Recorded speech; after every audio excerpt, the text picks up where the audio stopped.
everyone, welcome back to my channel. Hello, if you're new here, it's lovely to have you and I hope you choose to stick around and subscribe. It's completely free. It just means I pop up in your subscription boxes every time I upload a new video. Welcome back to RIAT vlog part 2. We are currently on day 2/3 of arrivals. We've got one more day tomorrow, but although it's a mini show, but we're not going in tomorrow. And then yeah, it'll be the main show before we know it. This week has gone super fast. As you can tell, we're in our caravan, so yeah, come join us for the rest of the next couple of days, I guess. It's probably not the best time to give you a little overview, but if you haven't seen this caravan before, so we've got the kitchen area. Obviously you can see I need to do the dishes. This is our bedroom area. Yeah, it always looks untidy. Unfortunately, there's not much we can do about that. And then new for this year is our seating area, because Nellie is no longer in her travel cot. She has decided that she's going to sleep with us, so she takes up most of the bed and we work around her, which is absolutely fine as long as she sleeps. That's the main thing. So yeah, a little change. We get a little seating area with a little table. Excuse how I look, it is really humid and warm at the minute. But yeah, we're just mid-spotting, watching everything arrive. I can hear the ice cream van though, so I may have to go and get on.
There we go.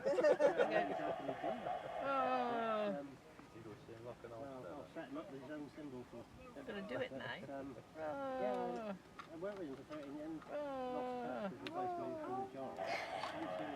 Say hooray!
They're gonna come and get you.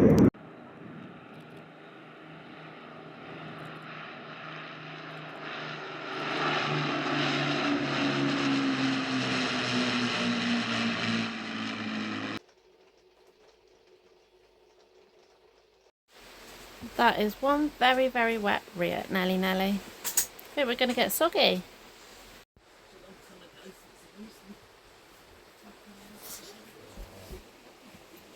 You're not quite a morning person, are you, my darling?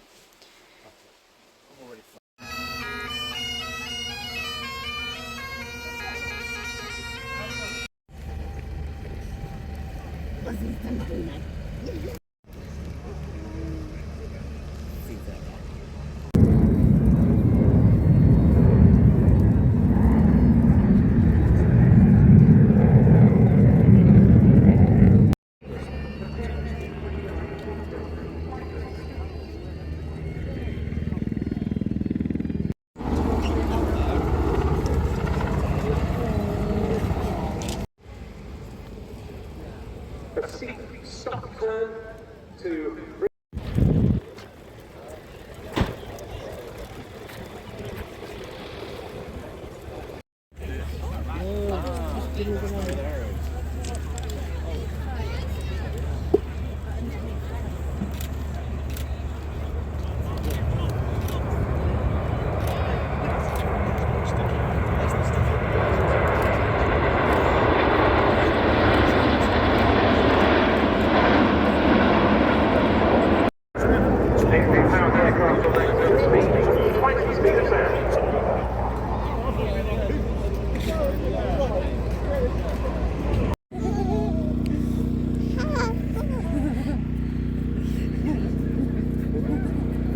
Hey, by the way, you're getting it. Sorry. No, that's not your ball. Yes?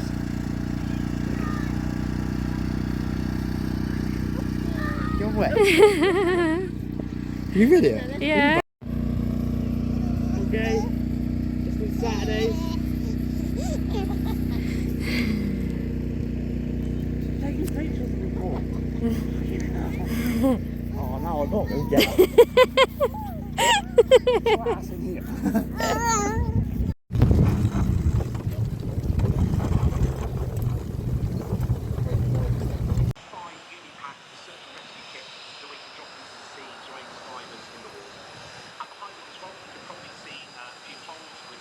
We're straight on now with our next fast jet display.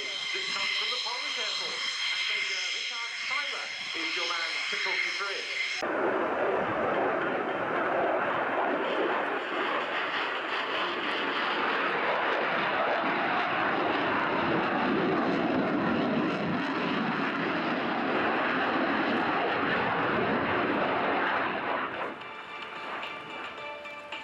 Right now approximately 120 miles per hour, and at midfield, like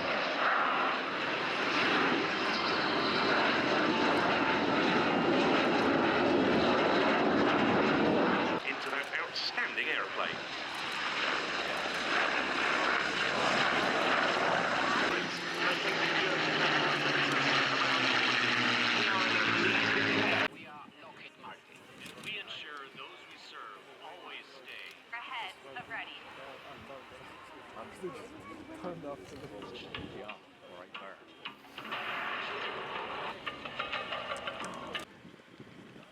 The aircraft are now returning to drop off the load and complete what is called an operational drop-off. This is the combined rapid drop of the load and strops, followed by a quick egress away from a threat. This is particularly important in a dusty or high-threat environment.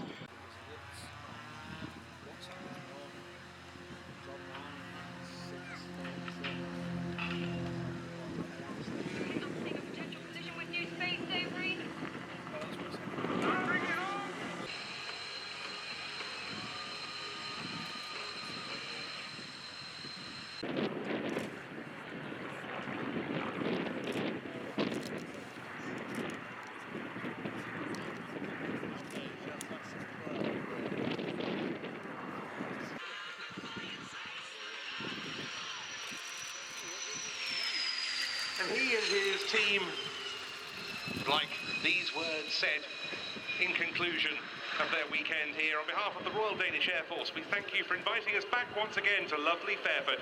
This is the final year of the F-16 in the Danish Air Force. We hope you enjoyed the half-century Fighting Falcon demonstration flight.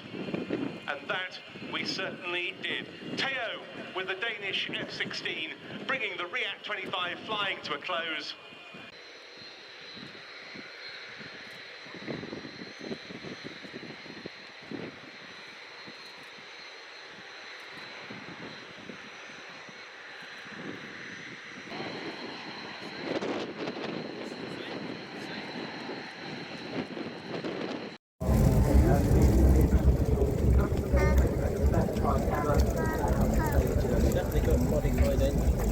Yeah.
Now, as you can probably tell, I am now home. We loved RIAT in a way, hated RIAT in a way. It was a very mixed bag of emotions. I didn't actually end up filming much for part 2, so I have included more of my Kelly Aviation stuff. So if you enjoyed that side of the vlog, then head over to the Kelly Aviation YouTube channel, because there will be plenty more coming your way. But yeah, in terms of RIAT, we had an alright time. I wouldn't say it was like a relaxing break, because you may have noticed in the footage, Nelly can now walk, which is so scary how time has gone. But at the same time, I'm really glad that she is finally walking on her own, because I feel like she was a little bit behind some of the other little toddlers that we see quite regularly. So yeah, it made me smile. And the fact that we were able to get the Sully suit as well. I don't know if it was in this vlog or the previous one. Can't remember how I edited it. But yeah, the fact that we got her waddling around in that was just super, super cute. The downside of RIAT, I don't think it was as good as other years. I'll put it out there, because that's my honest opinion. This was my 28th RIAT, which makes me feel old, but yeah, I don't think it was as good as other years. The static park, which is like where the park stuff is too, it wasn't the best. It was a little bit sparse. It was a little bit underwhelming, shall we say. We were quite lucky that we must have timed it just right, that we weren't held up by any of the security on the days we went in. Yes, we still had to go through bag checks, because everybody did, despite the person behind me trying to push me out the way because he didn't think he needed to have his bags checked. But yeah, like, it didn't affect us in that way, whereas I know some people were waiting in a queue for an hour to have their bag checked. So I feel like we timed it pretty good with that.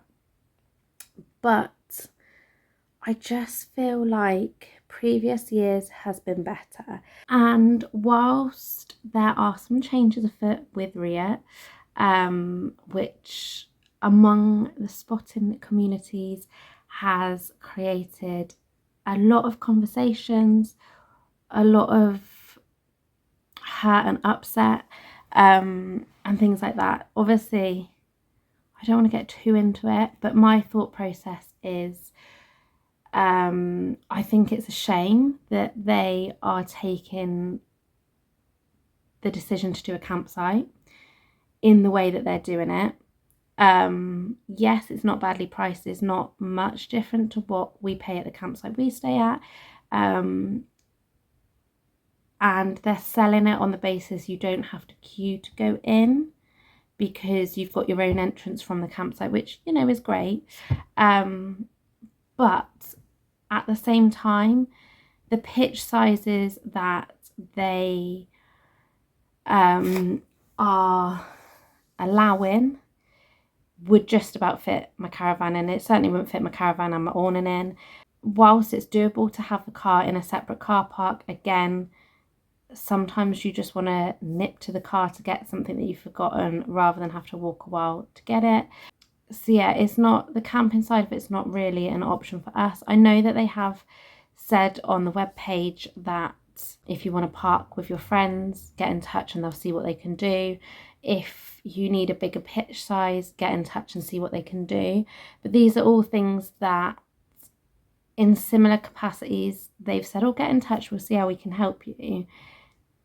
And they turn around and say, that's just what it is, there's nothing we can do. So some people are a bit excited that, you know, they can just get in touch and get a bigger pitch, or they can just get in touch and sit with their friends. But the logistics in reality, unless you're going right at the start of the campsite opening, I don't think you're going to get that, which is completely different to what we get at our Townend Farm that we stay at. So yeah, like, that's my thoughts on that. Added to that, I think the fact that they presumably have now got rid of one of the park and view sites that a lot of people use for arrivals and departures, I think that's going to have a knock-on effect.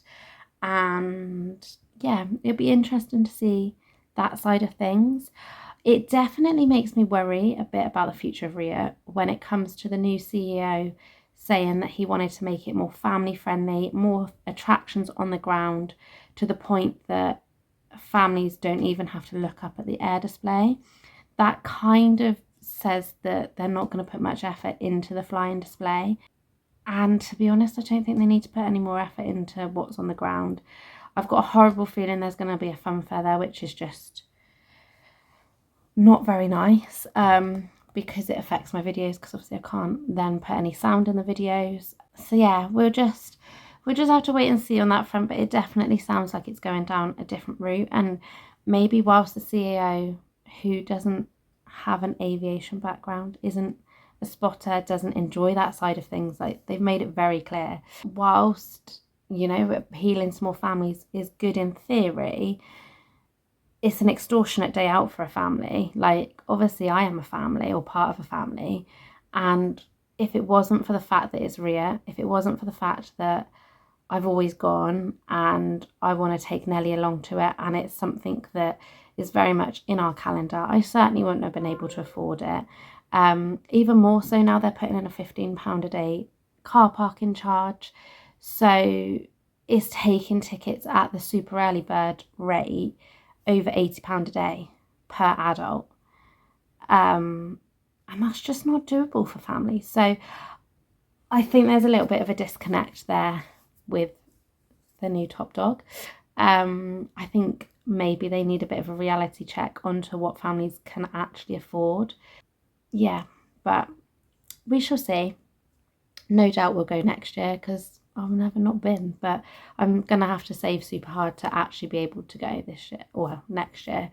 It's not going to be an easy thing at all, especially with the cost of everything going up. So yeah, that's kind of my thoughts on that, because I know a couple of people have asked me via messages on Instagram and things, and yeah, I just thought I'd address it here.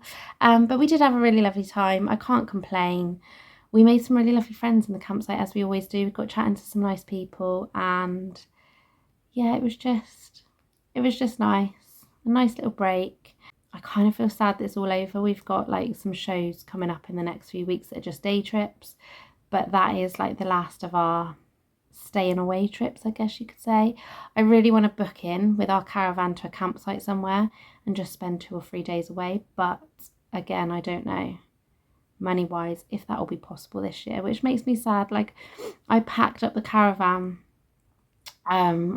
obviously to come home and everything, and I've left a lot of stuff in there in the hope that we get to go away, things like shampoos, conditioners, things like that. Yeah, in the hope that we go away, but I don't know. Fingers crossed for me, everyone. But yeah, thank you so much for watching. I hope you enjoyed the RIAT vlogs for 2025. Remember to check out Kelly Aviation if you want more aviation based content, and I'll see you all again in the next one. Bye bye.